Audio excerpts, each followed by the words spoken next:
بسم اللہ الرحمن الرحیم۔ ترجمہ: اللہ کے نام سے شروع جو نہایت مہربان رحمت والا ہے۔ یا ایہا الذین آمنوا اطیعوا اللہ واطیعوا الرسول واولی الامر منکم فَإِن تَنَازَعْتُمْ فِي شَيْءٍ فَرُدُّوهُ إِلَى اللَّهِ وَالرَّسُولِ إِن كُنتُمْ تُؤْمِنُونَ بِاللَّهِ وَالْيَوْمِ الْآخِرِ ذَلِكَ خَيْرٌ وَأَحْسَنُ تَأْوِيلًا۔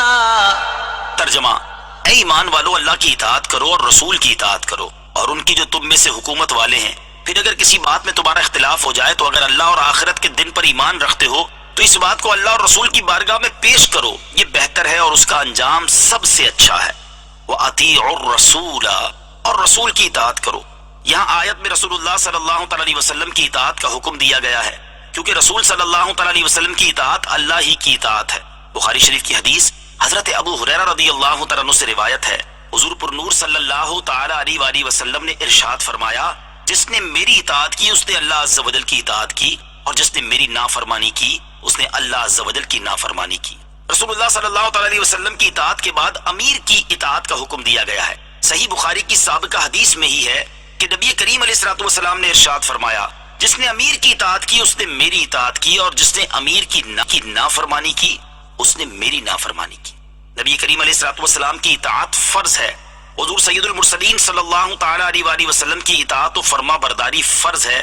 قرآن پاک کی متعدد آیات میں آپ علیہ الصلوۃ والسلام کی اطاعت کا حکم دیا گیا، بلکہ رب تعالیٰ نے آپ صلی اللہ تعالی علیہ وآلہ وسلم کی اطاعت کو اپنی اطاعت قرار دیا اور اس پر ثواب عظیم کا وعدہ فرمایا، اور تاجدار رسالت صلی اللہ تعالی علیہ وآلہ وسلم کی نافرمانی پر عذاب جہنم کا مژدہ سنایا۔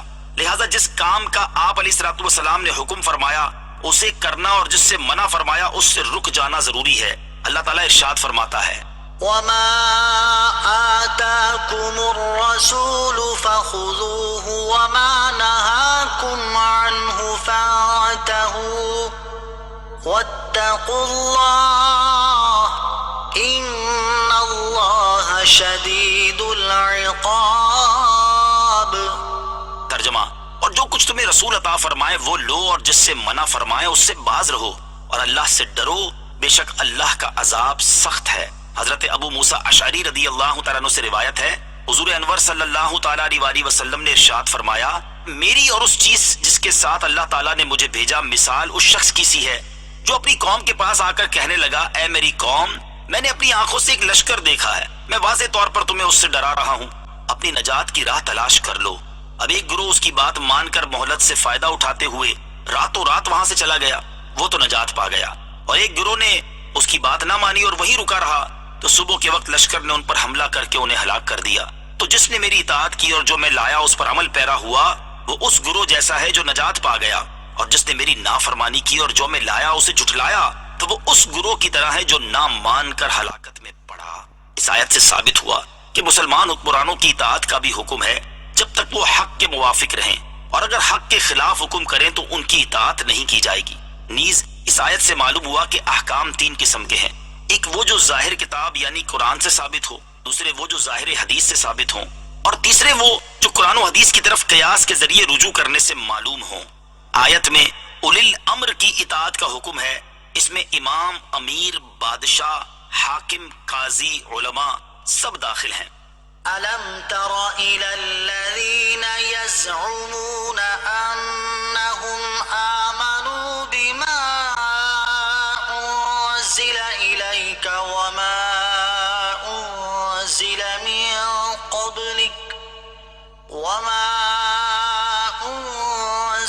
مِن قَبْلِكَ يُرِيدُونَ أَن يَتَحَاكَمُوا إِلَى الطَّاغُوتِ وَقَدْ أُمِرُوا أَن يَكْفُرُوا بِهِ وَيُرِيدُ الشَّيْطَانُ أَن يُضِلَّهُمْ ضَلَالًا بَعِيدًا۔ ترجمہ: کیا تم نے ان لوگوں کو نہیں دیکھا جن کا دعویٰ ہے کہ وہ اس پر ایمان لے آئے ہیں جو تمہاری طرف نازل کیا گیا اور جو تم سے پہلے نازل کیا گیا؟ وہ چاہتے ہیں کہ فیصلے شیطان کے پاس لے جائیں، حالانکہ انہیں تو یہ حکم دیا گیا تھا کہ اسے بالکل نہ مانیں، اور شیطان یہ چاہتا ہے کہ انہیں دور کی گمراہی میں بھٹکاتا رہے۔